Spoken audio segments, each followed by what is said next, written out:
Assalamualaikum warahmatullahi wabarakatuh. Alhamdulillahirrabbilalamin. Proses kegiatan ruqyah syariah dari Korwil Bekasi telah selesai. Dari kegiatan ruqyah ini, dari banyak teman-teman, kita rangkum 3 pertanyaan yang akan ditanyakan ke Pak Ustadz. Mohon izin Pak Ustadz. Ya. Pertanyaan pertama, apa yang menyebabkan makhluk atau jin bersarang di tubuh kita dan cirinya ketika ada? Oke. Jadi makhluk bisa bersarang itu pertama faktor internal ya. Kita sendiri kepengen makhluk itu bersarang. Seperti contoh, ente mencoba mempelajari ilmu-ilmu gaib yang prosesnya itu ente direndam, ente dirajah dan lain sebagainya.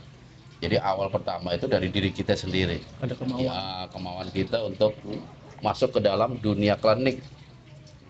Baik kita punya hodam, ada jin nasab dan lain sebagainya. Itu yang pertama, dan itu yang banyak ini kasusnya seperti itu. Terus yang kedua, kegersangan hati kita. Ini faktor eksternal. Jadi makhluk itu kadang memperhatikan titik-titik lemahnya kita. Makanya ketika kita punya persoalan hidup yang berat, kita tawakal kepada Allah. Jangan terlalu dipikirkan, kita terlalu melamun dan lain sebagainya. Karena itu bisa menjadi celah makhluk itu bersarang di tubuh kita. Terus yang ketiga juga, kita sering datang ke tempat-tempat angker. Dengan bahasa ziarah gitu, ke petilasan A, petilasan B. Itu nggak sedikit juga yang akhirnya makhluk jin di sana itu ngikutin kita. Iya, jadi kita harus menutup segala celah interaksi kita dengan makhluk seperti itu. Jadi ada 3 posat. Yang pertama dari kemauan kita sendiri yang emang pengen ada bangsa jin di tubuh kita gitu. Betul. Apa biar kuat, apa segala macam gitu. Yang kedua dari pikiran kita sendiri, ketika ada daya lemah, titik lemah di tubuh kita, dia masuk gitu. Bisa masuk. Yang terakhir, sering berkunjung ke tempat-tempat yang notabene itu sarangnya di situ. Oke. Sebenarnya sih lebih dari 3, banyak sekali celah-celah. Umumnya apa sih? Umumnya seperti itu. Pertanyaan. Dan tanda-tandanya itu makhluk yang ada kita ada dihinggapi ya, atau didiami makhluk itu.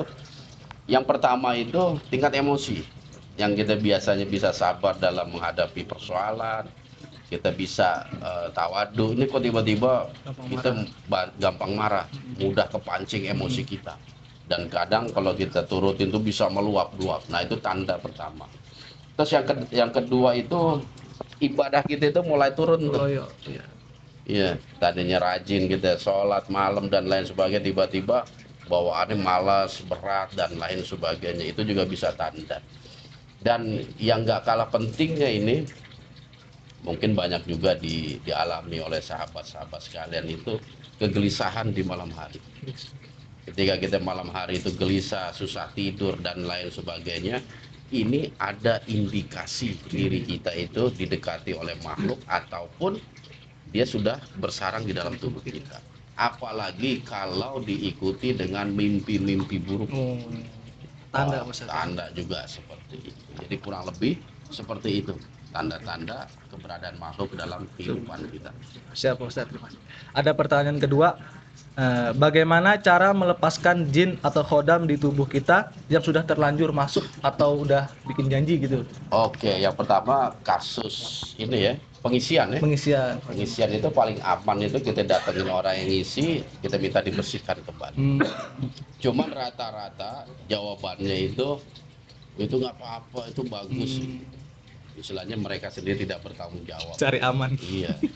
Terus yang kedua juga kadang mereka sendiri nggak tahu teknik membersihkan itu sendiri.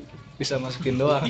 Saya masukin, nggak bisa ngeluarin gitu. Makanya kita Islam ini memberikan solusi kepada kita ketika tubuh kita dirasuki ada makhluk jin yang bersarang itu, teknik pengobatan dengan cara ruqyah.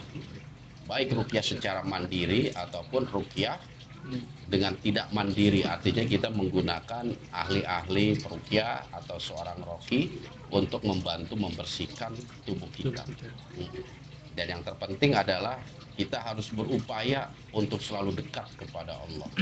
Tegakkan sholat, mulai menata hati terhadap sifat-sifat yang baik, akhlakul karimah kita tunjukkan gitu. Karena itu semua akan membuat makhluk yang ada di dalam tubuh kita itu nggak nyaman dia. Dan ketidaknyamanan itu bisa menjadi penyebab dia itu akan pergi atau tubuh kita tuh terlepas dari pengaruh mereka. Sama ya kayak kita, kalau kita ada di rumah saudara kita nggak nyaman, bawahnya kan Mau pulang. pulang mulu. Jadi usahakan bikin mereka tidak nyaman di dalam tubuh kita dengan apa? Dengan aktivitas kebaikan yang kita lakukan setiap hari. Lawan. Nah, harus dilawan. Pertanyaan terakhir, Pak Ustadz. Bagaimana cara membentengi tubuh kita atau keluarga kita atau rumah kita dari makhluk atau jin yang coba mengganggu diri kita, Ustaz? Oke. Jadi Rasulullah Shallallahu Alaihi Wasallam pun banyak memberikan petunjuk kepada kita dalam upaya perlindungan terhadap gangguan-gangguan makhluk. Ya.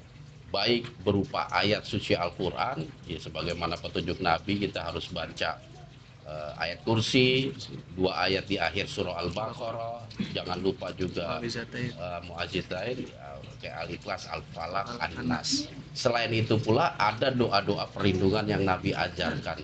Baik doa itu rutin kita baca setiap habis sholat subuh dan maghrib, ataupun doa-doa ketika waktu pagi dan petang. Nah, ketika kita merasakan diri kita ini terancam dengan dengan kehadiran makhluk-makhluk, maka amalkanlah ayat-ayat ataupun doa-doa yang telah Rasulullah Shallallahu Alaihi Wasallam ajarkan kepada kita, karena itu adalah sebaik-baik petunjuk. Ya, jadi sebelum kita memakai doa-doa atau zikir-zikir yang lain, kita utamakan doa dan zikir yang diajarkan oleh baginda Rasulullah Shallallahu Alaihi Wasallam, karena itu merupakan satu solusi yang terbaik bagi diri kita.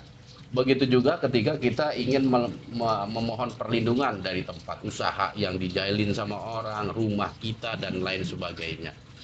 Rasul pun banyak memberikan isyarat kepada kita untuk menggunakan surah Al-Baqarah dalam rangka perlindungan terhadap rumah-rumah yang kadang suka ada gangguan, baik penampakan, gangguan pergerakan benda, ataupun suara-suara yang bikin kitanya itu nggak nyaman atau khawatir gitu. Jangan lupa membaca surah Al-Baqarah. Makanya ada satu aktivitas yang harus kita dawamkan, yaitu menjadikan rumah kita itu apa? Jangan seperti kuburan. Artinya apa? Sepi dari kegiatan ibadah di dalamnya. Baik sholat sunnah, baik membaca Al-Quran atau berzikir kepada Allah. Jangan sampai rumah kita itu sepi dari kalamullah. Karena apa? Ayat suci Al-Quran itu betul-betul obat untuk memberikan perlindungan di tiap tempat yang kita tempati, seperti itu, Yoga. Ya. Alhamdulillah. Terima kasih Pak Ustadz atas jawabannya.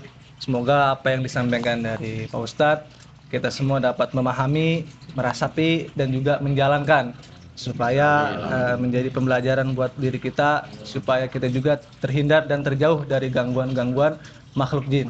Oke, itu saja dari kita. Assalamualaikum warahmatullahi wabarakatuh. Waalaikumsalam.